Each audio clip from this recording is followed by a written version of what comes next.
Camera on कर लो आदित्य, मन्नत और मानसी।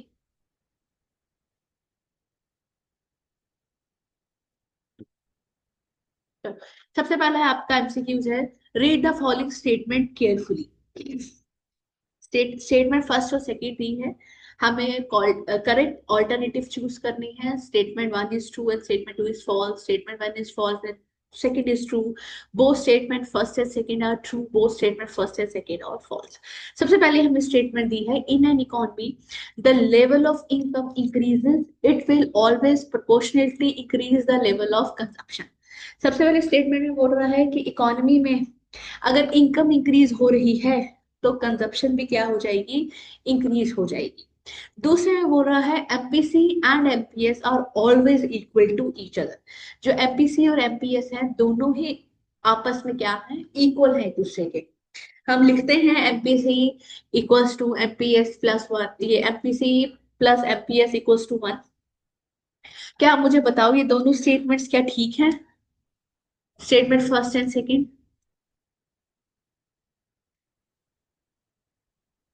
No ma'am. बताइए आदित्य और मानसी। इनकम, अगर इकोनॉमी में इनकम इंक्रीज हो रही है तो वो बोल रहा है कंजप्शन भी इंक्रीज होगी। अगर इनकम इंक्रीज होगी तो कंजप्शन इंक्रीज नहीं होती, कंजप्शन क्या हो जाती है, थोड़ी सी कम हो जाती है। क्यों कम हो जाती है? क्योंकि उसके साथ साथ सेविंग्स भी, लोग क्या करते हैं, सेविंग्स भी करते हैं।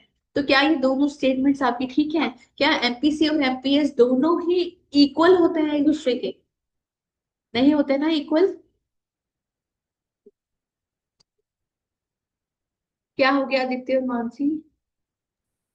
Statement one is true, two is false. पहला वाला कैसे ट्रू है? अगर इनकम इकोनॉमी में अगर लेवल ऑफ इनकम इंक्रीज हो रही है, it will always proportionately increase the level of consumption. अगर इनकम इंक्रीज हो रही है तो कंजप्शन इंक्रीज होती है? नहीं होती ना। यार तो फर्स्ट गलत है फिर सेकंड ठीक है। इसका है both first and second are false. दोनों। दोनों ही स्टेटमेंट आपकी फॉल्स। नेक्स्ट है आपका, बोल रहा है identify the correct equation from the following. अब उसने हमें ये इक्वेशन दी है, कुछ फॉर्मूले दिए हैं। अब वो बोल रहा है इसमें से करेक्ट इक्वेशन कौन सी है। सबसे पहला है GDP at MP equals to NNP at FC plus depreciation. दूसरा बोल रहा है NDP at FC equals to NNP at FC plus net indirect tax. तीसरा बोल रहा है GNP at MP equals to GDP at MP plus net factor income from abroad. Third बोल, last बोल रहा है NNP at FC equals to NDP at MP plus depreciation. अब इसमें से हमने बताना है कि करेक्ट इक्वेशन कौन सी है हमारी इनमें से। लास्ट लग रही है। NNP at FC equals to last. NDP at MP plus depreciation. गलत, ना कटवाना मेरा। गलत है। यहाँ पहला होगा फिर। नहीं। सी नहीं। पार्ट। ग्रॉस से नेशनल पे जाओगे क्या डेप्रिसिएशन आपकी प्लस होगी? होगी प्लस। फैक्टर क्रॉस और फैक्टर क्रॉस में नेट इनडायरेक्ट टैक्स कहाँ आएगा, एनआईटी? बताओ। N N N NNP NNFC plus NDPMP में डेप्रिसिएशन कहाँ से आएगा? ये तो तीनों तीनों सीधा सीधा ही क्रॉस हो गया आपके। लास्ट में बचा क्या? नेशनल से हम जब डोमेस्टिक में जाते हैं तो net factor income from abroad हमारी प्लस होती है माइनस होती है?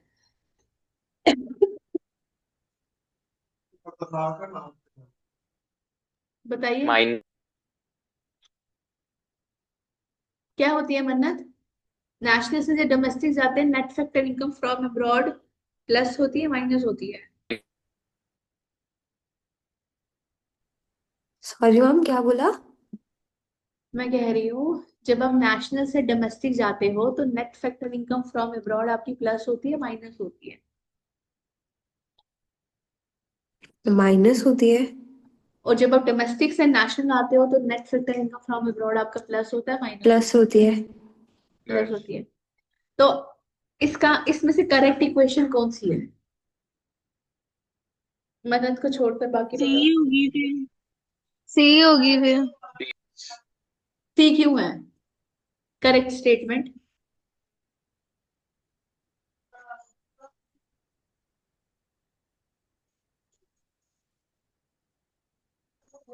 डोमेस्टिक से नेट पे जाने के लिए NFIA प्लस करना। NFIA, NFIA प्लस होता है पक्का? अब इनमें से करेक्ट इक्वेशन है आपकी GNP at MP equals to GDP at MP plus net factor income from abroad. अब जो आपका पेपर होगा वो हिंदी में भी होगा और इंग्लिश में भी होगा, ठीक है? तो आप जो आपको समझ नहीं आता आप हिंदी में भी पढ़ सकते हो अगर हिंदी अच्छी है। नेक्स्ट असर्शन और रीजन दिया है, choose the correct alternative given below. बोल रहा है, बहुत इजी है, ये भी मुश्किल नहीं है। असर्शन क्या दिया है? Full employment situation refers to absence of involuntary unemployment. कि फुल एम्प्लॉयमेंट सिचुएशन जो है जिसको हम रेफर करेंगे to absence of involuntary unemployment. Reason उसका दे रहा है under full employment situation all the willing and able bodied people get employed at the prevailing wage rate. अब दोनों असर्शन अगर ठीक है तो आर उसका करेक्ट ऑप्शन है, अगर दोनों असर्शन गलत है तो आर उसका करेक्ट ऑप्शन नहीं है, या तो एक ठीक है या तो दूसरा ठीक है।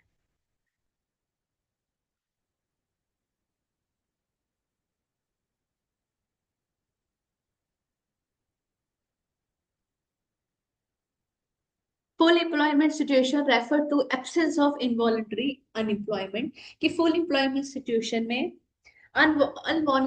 इनवॉलेंट्री अनएम्प्लॉयमेंट हुई कि लोग जो हैं वो काम कर सकते हैं पर उनको काम नहीं मिल रहा। लेकिन अंडर फुल एम्प्लॉयमेंट सिचुएशन में जितने भी लोग काम करना चाहते हैं उनको एम्प्लॉयमेंट मिल रही है eight the prevailing wage rate. तो क्या दोनों असर्शन और रीजंस ठीक है? क्या असर्शन का जो रीजन है वो उसका करेक्ट एक्सप्लेनेशन है? बताइए। Yes ma'am. Tabisha, Aditya, Mansi. Yes A ma'am, option. Assertion भी ट्रू है और रीजन भी ट्रू है और उसकी एक करेक्ट एक्सप्लेनेशन। तो दोनों assertion and reasons are true and R is the correct explanation of A। उसके बाद आपको एक पैराग्राफ में इन्होंने कुछ फिलअप्स टाइप दिया है। As per the National Stock Exchange NSE data dated 9th June 2023, there was a net selling of worth rupees 3009 crore by foreign institutional investors FFIs over the period of 1 month, that is 9th May 2023 to 9th June 2023. The above mentioned transaction will be recorded on dash side of dash account of balance of payment of India. अब इसमें उन्होंने नीचे options दिए हैं debit current, credit current, credit capital, debit capital.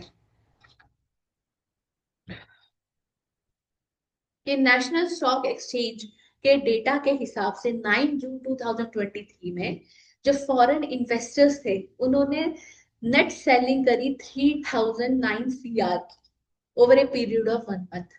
अब economy में credit side पे जाएगी ये रिकॉर्डिंग या डेबिट साइड पे जाएगी? इनफ्लो हो रहा है कैपिटल का या आउटफ्लो हो रहा है?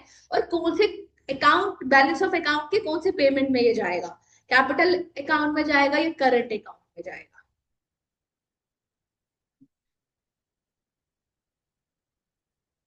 अगर आपको याद होगा नेट सेलिंग वर्थ डेबिट जो ऑफ है, कैपिटल। नेट सेलिंग वर्थ जो है वो 3009 CR, मतलब क्या हो रहा है? कैपिटल का आउटफ्लो हो रहा है। कैपिटल का आउटफ्लो अगर वो याद होगा बैलेंस ऑफ पेमेंट में, कैपिटल का आउटफ्लो जो है आपका हमेशा, क्या बोला था आपने, क्या बोला मन्नत आपने, कौन सी साइड पे जाएगा? Debit side of capital account. Capital का आउटफ्लो हमेशा डेबिट साइड में जाता है, कैपिटल का इनफ्लो हमेशा क्रेडिट साइड पे जाता है। वो आप याद रखना कि कैपिटल का इनफ्लो हमेशा जो है वो आपका क्रेडिट साइड पे जाता है, और आउटफ्लो कैपिटल का आपका डेबिट साइड में आता जाता है। तो 3009 सीआर जो है वो आपका डेबिट साइड में जाएगा, क्योंकि कैपिटल का आउटफ्लो हो रहा है। और कौन से अकाउंट में ये होगा? कैपिटल अकाउंट में, capital account of balance of payment, that is debit and capital. Clear? Next, Aditya, Mansi, Tabisha, Mannat, camera on कर लो। थोड़ा अच्छा लगता है टीचर को भी सामने बच्चे बैठे हुए हैं। मैम इधर आइडेंटि मेरा नेट थोड़ा कम है आज। ठीक है, माँ मैं आइडेंटिफाई द, कंबल में बैठी हूँ, ठंड लग रही है, मन नहीं ओहो कर रहा क्या कैमरा बात, ऑन करने का। ओ क्या बात, कंबल में सही है, हम ही यहाँ ठंड में बैठे हैं। चलो, fifth, identify the incorrect features of money supply. M1 की बात कर रहा है मनी सप्लाई, कह रहे हैं उसमें से इनकरेक्ट फीचर कौन सा है उसका, करेक्ट नहीं इनकरेक्ट फीचर। सबसे पहला, it is measure at a point of time, it does not include stock of money held by the government, it is always the currency in the hands of central bank of a nation। Money supply third. Money supply जो M1 है, ठीक बोलो, money supply जो M1 है वो आपका एक तो स्टॉक कॉन्सेप्ट है, ठीक है। दूसरा, उसको गवर्नमेंट हेल्ड नहीं करती, उसको पब्लिक हेल्ड करती है, ठीक है। तो जब पब्लिक हेल्ड करती है तो जो करेंसी है वो सेंट्रल बैंक के हैंड्स में नहीं होती। तो इसका जो इनकरेक्ट आंसर है that is third, it is always the currency in the hands of the central bank of a nation. Next, total consumption expenditure by household under Keynesian economics is a combination of dash and dash। अब इसमें से correct हमने alternative choose करना है। Autonomous consumption, autonomous investment, autonomous investment, induce investment, induce investment, autonomous investment, autonomous consumption and induced consumption. Autonomous consumption होगी जो हमारी basic needs हैं, और जो फूड वगैरह है, जो हमारा अगर हमारी इनकम जीरो भी हो तभी हमारी कोई ना कोई ऑटोनोमस कंजप्शन होती ही होती है। इंड्यूस कंजप्शन हुई कि इनकम के इंक्रीज होने से कंजप्शन जो है वो इंक्रीज होती है। इंक्रीज किसमें होती है? जैसे क्लोथ्स में, टीवी हो गया, आउटिंग वगैरह होगी, उसमें जो है हमारी कंजप्शन इंक्रीज हो जाती है, दैट इज इंड्यूस कंजप्शन। अब वो बोल रहा है total consumption expenditure by household, जो टोटल कंजप्शन है एक्सपेंडिचर का हाउस होल्ड का, क्या कर रही है Pooja, under Keynesian economics is a combination of dash and dash, किस किस कंजप्शन का वो दोनों पार्ट है?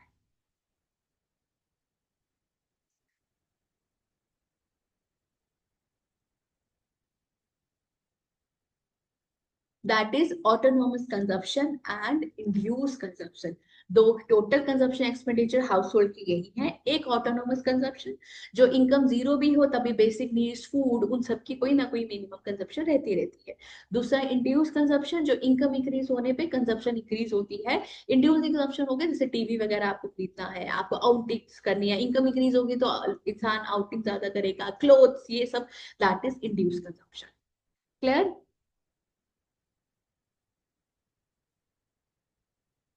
हाँ, इस क्वेश्चन को आपको सॉल्व करना पड़ेगा। Fill the missing figures and choose the correct alternative. अब लोन भी दिया आपको 80%, रिजर्व रेशियो भी दिया है, डिपॉजिट भी दिया है, सब कुछ है।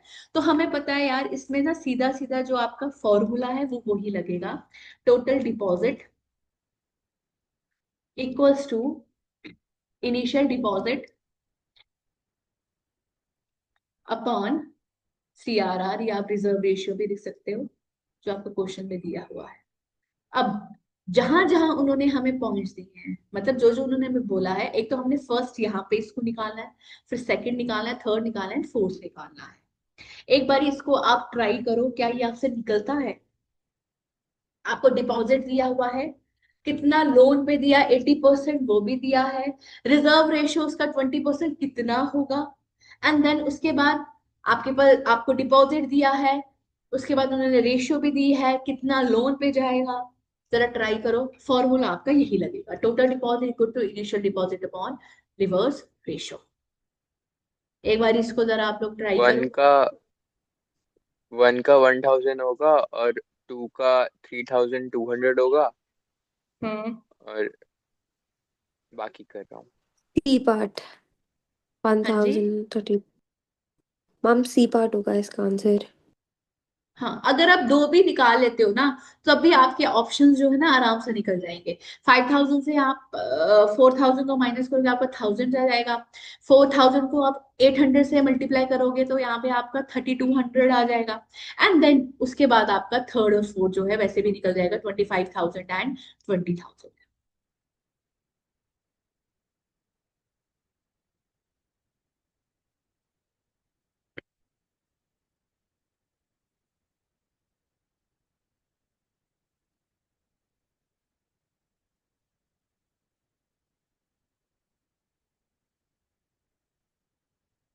क्लियर?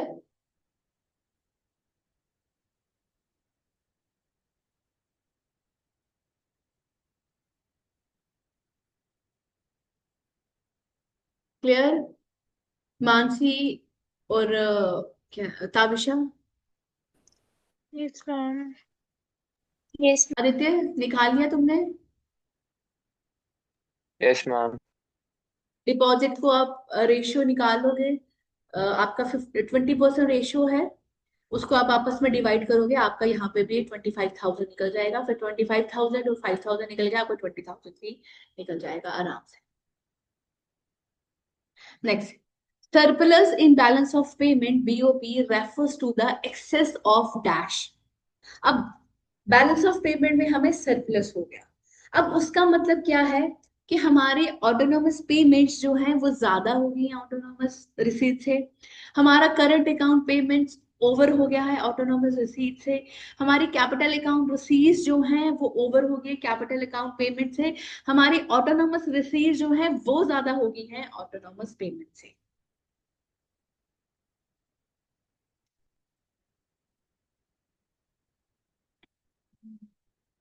देखो, इसको याद रखने का, इसमें आप एक शॉर्टकट याद रख सकते हो। जब भी आपकी रिसीट्स ज्यादा होंगी, जब भी आपकी रिसीट्स ज्यादा होंगी तो आपका बजट जो है वो सरप्लस आएगा। जब भी आपकी पेमेंट्स ज्यादा होंगी तो आपका जो बैलेंस ऑफ पेमेंट है वो डेफिशिएट आएगा, ये आप याद रखें। जब भी आपकी रिसीट्स ज्यादा होंगी तो आपका बीओपी जो है सरप्लस आएगा। जब आपकी पेमेंट्स ज्यादा होंगी तो आपका बीओपी डेफिशिएट आएगा। अब वो बोल रहा है सरप्लस इन बैलेंस ऑफ है पेमेंट, मतलब रिसीट्स जो है वो ज्यादा है किससे? ऑटोनोमस पेमेंट से। तो इसका आंसर है D. Clear? Clear? Mansi, Aditya, मन्नत, ताबिशा? Yes, ma'am. यस ये तो बहुत आसान क्वेश्चन यस है। Ma'am. Suppose for a hypothetical economy, ये बहुत आसान है। आपको और कंजप्शन दी है, इनकम दी है, ठीक है, आपको इक्वेशन दी है कंजप्शन की, इन्वेस्टमेंट दी है। अब वो बोल रहे इन्वेस्टमेंट मल्टीप्लायर मतलब के। आपको क्या निकालना है? आपको अब के निकालना है, मल्टीप्लाई निकालना है। तो आपको पता है मल्टीप्लाई का फॉर्मूला के इक्वल्स टू 1/1 माइनस एमपीसी। तो एमपीसी आपको दिया है 0.75। 0.75 को माइनस करोगे तो आपका आ जाएगा 1/0.25। इसको आप आपस में डिवाइड करोगे, आपका आंसर आएगा 4। सिंपल। इन्वेस्टमेंट जो है उन्होंने ऐसे ही दिया है आपको कंफ्यूज करने के लिए। क्लियर? बस आपको फॉर्मूले जितने हैं एडीएएस में, आपके पूरे मैक्रो इकोनॉमिक्स में, वो आपको याद रखने हैं। बिना फॉर्मूले के आप क्वेश्चन सॉल्व नहीं कर पाओगे। Suppose the balance of trade of an imaginary economy shows a favorable balance of 500 CR. The value of merchandise exports are 1200 CR and transfer payment are 400 CR. अब हमने बताना है कि भाई हमारा बैलेंस ऑफ ट्रेड जो है वो क्या आएगा।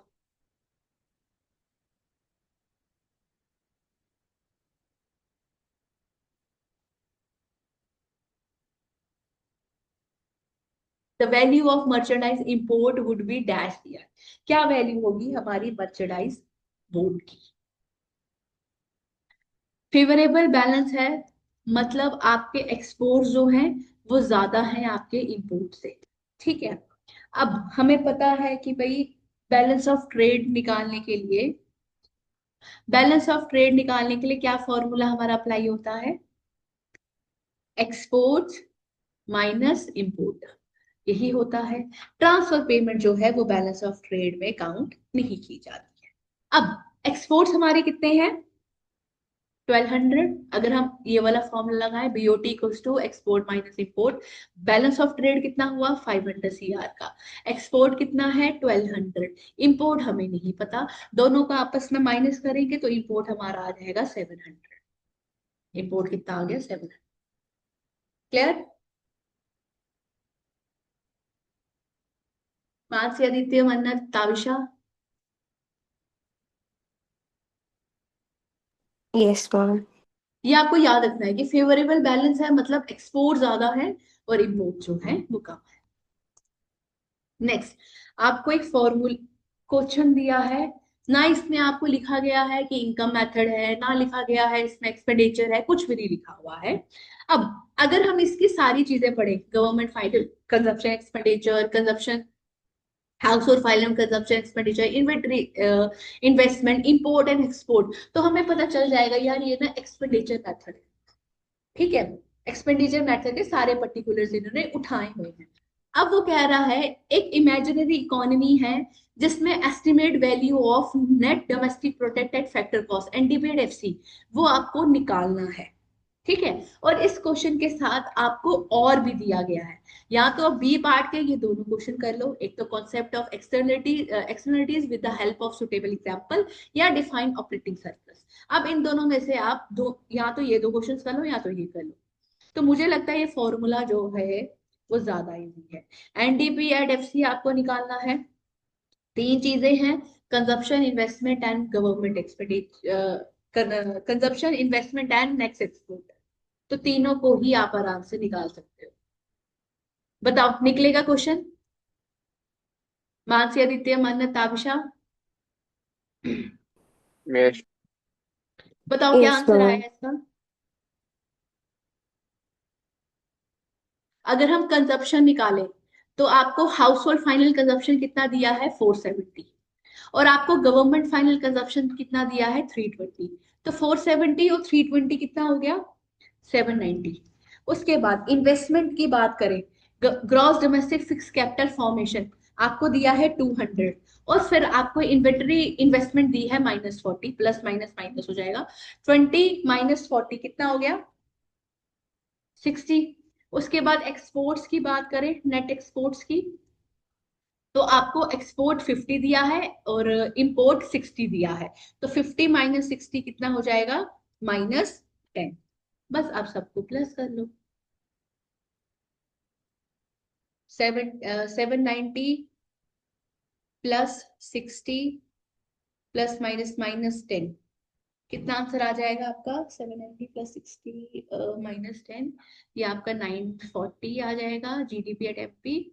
उसके बाद आपको डेप्रिसिएशन आपका इसमें माइनस होगा, डेप्रिसिएशन कितना दिया है 35 दिया है, तो ये आपका आ जाएगा 5, और ये आ जाएगा आपका 0905, और आपका नेट इनडायरेक्ट टैक्स जो है वो भी माइनस हो जाएगा, तो ये आ जाएगा 558, 855 CR। यही आया, निकल गया क्वेश्चन।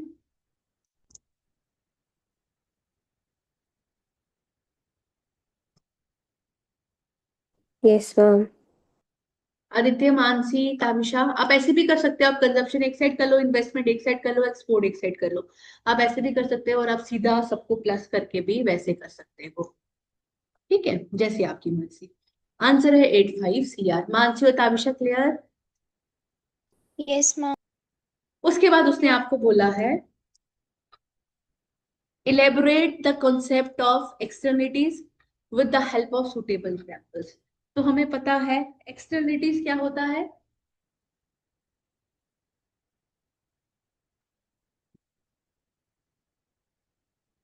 क्या होता है एक्सटर्नलिटीज? ये आपका सबसे पहला चैप्टर जो है नेशनल इनकम, उसमें है ये एक्सटर्नलिटीज। दो तरह की एक्सटर्नलिटीज होती हैं, positive externalities and negative, positive and negative. Positive and negative, external factors जो इफेक्ट करते हैं जो इकोनॉमी को। करते हैं इकोनॉमी को। अब नेगेटिव एक्सटर्नलिटीज हो गया कि फैक्टरीज वगैरह, कॉस्ट ऑफ प्रोडक्शन, इन सब से अपने प्रॉफिट तो कमा रहे हैं, लेकिन हमारी सोसाइटी को फर्क उससे पड़ रहा है, सोसाइटी जो है वो सफर कर रही है। पॉजिटिव एक्सटर्नलिटीज में क्या आएगा, जो पॉजिटिव वे में इफेक्ट कर रही है? ग्रोथ हो रही है, डेवलपमेंट हो रही है। ग्रोथ भी हो रही है, डेवलपमेंट भी हो रही है, या हम ये भी बोल सकते हैं कि जो कंपनीज वगैरह हैं वो अपना प्रॉफिट्स तो कमा रही है, लेकिन वैक्सीनेशन ये सब करके भी सोसाइटी का भी वेलफेयर हो रहा है। ये सारी चीजें आपकी पॉजिटिव एक्सटर्नलिटीज में आ सकती हैं। तो 2 मार्क्स का क्वेश्चन है, आप आराम से, या तो आपको ऊपर न्यूमेरिकल निकाला, न्यूमेरिकल निकाल सकते हो, या तो दोनों कर सकते हो। उसके बाद है डिफाइन ऑपरेटिंग सरप्लस, और ऑपरेटिंग सरप्लस भी इजी है। जो भी आपने इनकम जो है अपने प्रॉफिट, कंपस, इंटरेस्ट, डिविडेंड वगैरह हाँ, रेंट, कंपोनेंट्स इंटरेस्ट, एक्सप्लेन कर प्रॉफिट। देने हैं। हाँ, ऑपरेटिंग सरप्लस को वही कि कॉम्पनसेशन ऑफ एम्प्लॉयज को हटाकर जो भी आपने प्रॉफिट जो है, रेंट, इंटरेस्ट, वेजेस, इन सब से जो भी आपने मनी अर्न करी, दैट इज ऑपरेटिंग सरप्लस। सबको इंक्लूड करके आपका बनता है operating surplus.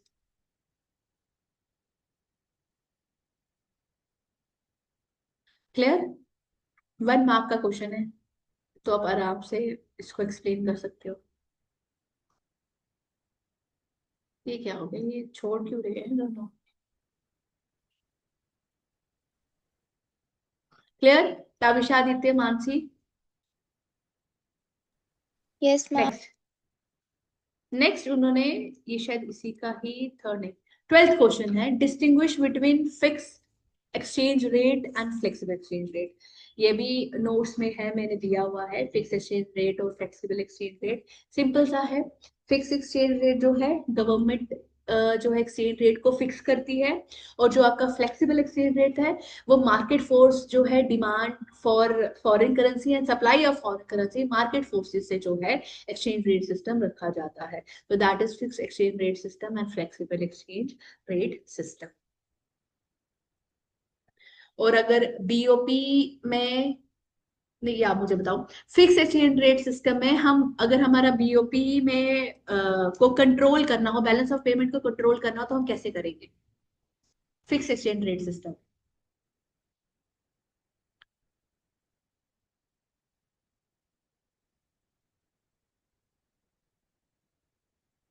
Fix exchange rate system में बैलेंस ऑफ पेमेंट को हम ऑफिशियल रिजर्व जो है उससे कंट्रोल करेंगे। और फ्लेक्सिबल एक्सचेंज रेट सिस्टम में क्या हो रहा है मानसी को, फ्लेक्सिबल एक्सचेंज रेट सिस्टम में हम अपने बीओपी को कंट्रोल जो है वो प्राइस मैकेनिज्म से करेंगे। क्लियर?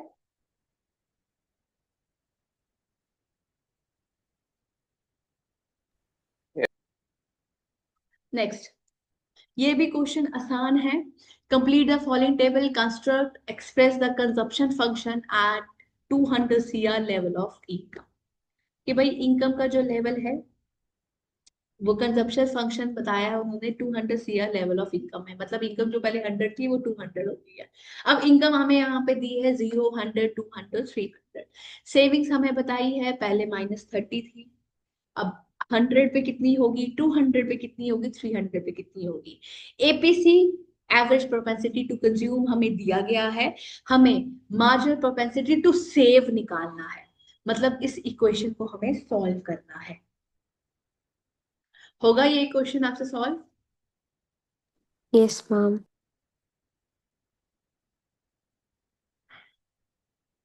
बताइए। जब 100 है तब सेविंग्स 0 होगी। हाँ,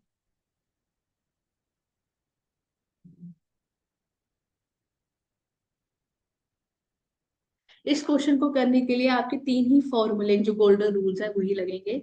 सबसे पहला, consumption equals to income minus saving. दूसरा आपका है APC equals to consumption upon income. तीसरा आपका है एमपीएस इक्वल्स 200 टू पे वन अप 30 होगी सेविंग्स। एमपीसी।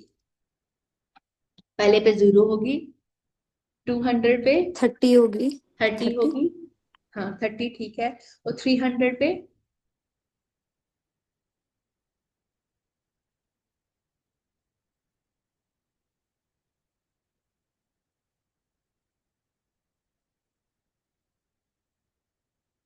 60। 30 पे आपकी 16। और एमपीएस कितना आएगा? जीरो। जीरो। एमपीएस सीधा जीरो आएगा। नो मैम, एक मिनट।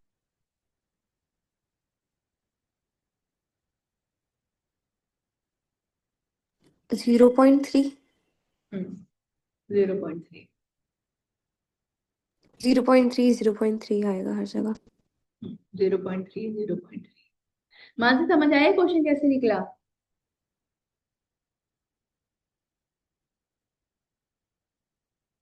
मानसी, सबसे पहले आपको इनकम जो है 100 दी गई है और एपीसी का कितना दिया गया है? एपीसी वहां मैम पर ये 1 दिया क्लास गया है। बार बार क्यों बंद हो रही है? क्यों हो रही है? हम पता नहीं, अभी 2 बार मैंने लॉग इन किया, पता नहीं तुम्हारा क्या हो शायद रहा है। नेट वीक होगा। इनकम आपको 100 दी गई है, एपीसी आपको 1 जो है गिवन है, तो आप एपीसी के फॉर्मूले से कंजप्शन अपॉन इनकम, एपीसी कितना है 1 और कंजप्शन हमें निकाली, इनकम कितनी है 100, तो कितना हो गया 100 मल्टीप्लाई 1 कितना हो गया? आपका 100 आ गया। कंजप्शन आपकी आ गई 100। अब कंजप्शन 100 आ गई है, सेविंग्स हमें निकालें, saving equals to income minus consumption, तो इनकम कितनी है हमारी 100, कंजप्शन कितनी है 100, तो कितना आ गया 0।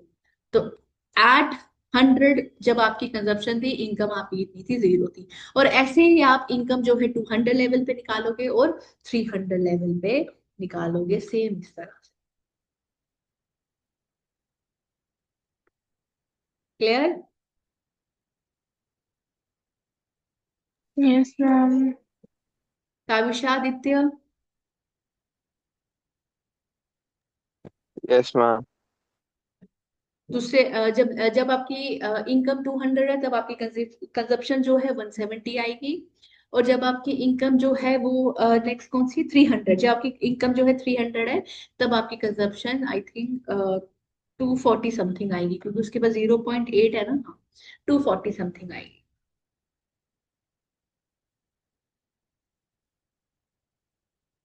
और उसके बाद क्या बोला उन्होंने हमें निकालने को? एमपीएस।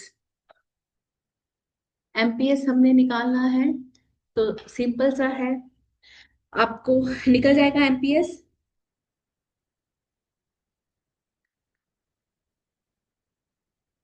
निकलेगा MPS. Yes ma'am. Aditya, Mansi, ताबिशा,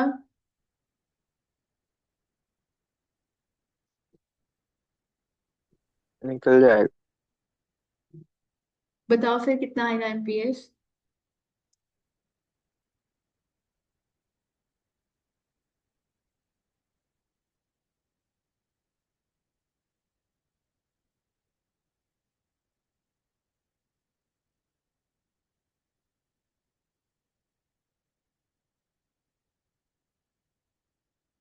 कितना आया एमपीएस आदित्य?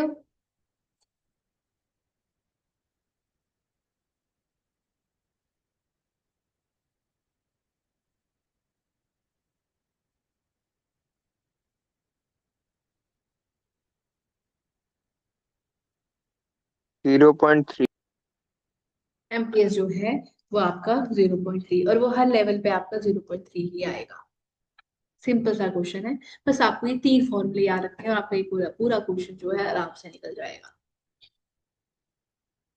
नेक्स्ट आपको दिया है, in an economy ex ante aggregate supply is less than ex ante aggregate demand, explain is impact on the level of output income and employment. Simple है, ex ante का मतलब होता है plan, planned aggregate supply is less than planned aggregate demand, मतलब aggregate excess demand जो, demand.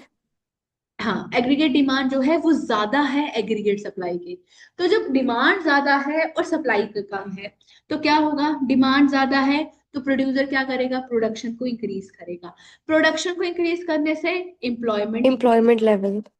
Employment level increase होगा तो income भी इंक्रीज हो जाएगी, और इनकम इंक्रीज होगी और तब तक ये प्रोसेस चलता मनी रहेगा, सप्लाई भी प्रोडक्शन। ज्यादा हो जाएगा। हाँ, तब तक ये चीज चलती रहेगी, इन्वेस्टमेंट्स वगैरह भी इंक्रीज हो जाएंगी। तब तक ये चीज तब तक चलती रहेगी जब तक एग्रीगेट डिमांड जो है वो इक्वल टू नहीं आ जाता एग्रीगेट सप्लाई के। सिंपल। तो एग्रीगेट डिमांड के ज्यादा होने से एग्रीगेट सप्लाई मतलब XRT जो प्लान्ड एग्रीगेट डिमांड है, उसके ज्यादा होने से प्लान्ड एग्रीगेट सप्लाई पे, इन आउटपुट पे, इनकम पे, एम्प्लॉयमेंट है, ये इफेक्ट होगा। इनकम भी इंक्रीज हो जाएगी, एम्प्लॉयमेंट भी इंक्रीज हो जाएगी और लेवल ऑफ आउटपुट भी इंक्रीज हो जाएगा। तभी सप्लाई इंक्रीज होगी और दोनों को फिर वो इक्वल लाएंगे। क्लियर? मानसी, आदित्य, ताबिशा?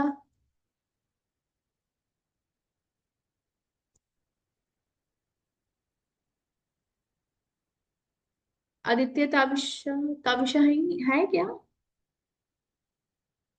ये आदित्य कौन है? आदित्य तुर्की तुम हो क्या? Yes ma'am. हाँ, तो आदित्य तुर्की मैक्रो इकोनॉमिक्स है तुम्हें?